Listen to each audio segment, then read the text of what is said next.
E aí galera, hoje eu tô aqui para mostrar para vocês o porquê que o micro-ondas faz um barulho que parece que vai explodir, um ronco grave, tá? Um exemplo aqui que eu vou mostrar aqui agora. Ó, tá roncando bem grosso. Vou desligar aqui para não danificar, tá? Esse aqui quando eu peguei, ele tava com o fusível estourado, tá? Que é um sinal de capacitor já. Depois fui verificar, o capacitor tá estufado, tá? Não coloque a mão depois de ligar o micro-ondas, porque é muito perigoso.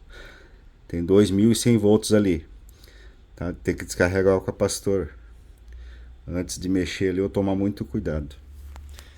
Então, tá igual esse capacitor aqui, ó, estufado. Chegou a abrir os engates dele. Aqui, ó.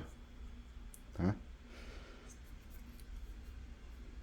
Olha, tá estufadinho. Dá pra ver aqui. Então assim, ó, o micro-ondas começou a roncar. Se ele não, geralmente ele estoura o fusível, ele desliga total, ele não funciona mais nada, tá? Ele estoura o fusível como eu mostrei ali. E se ele não estourar o fusível, ele continua roncando. E se você não desligar, o transformador, tá? Essa peça aqui, ou o magnetron, tá?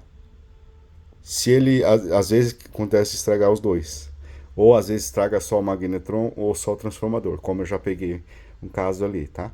A pessoa botou o negócio a esquentar e saiu quando viu tava tudo fumaciado, queimou, tinha estourado o capacitor, do capacitor queimou todo o transformador. Ainda bem que não danificou o magnetron, tá?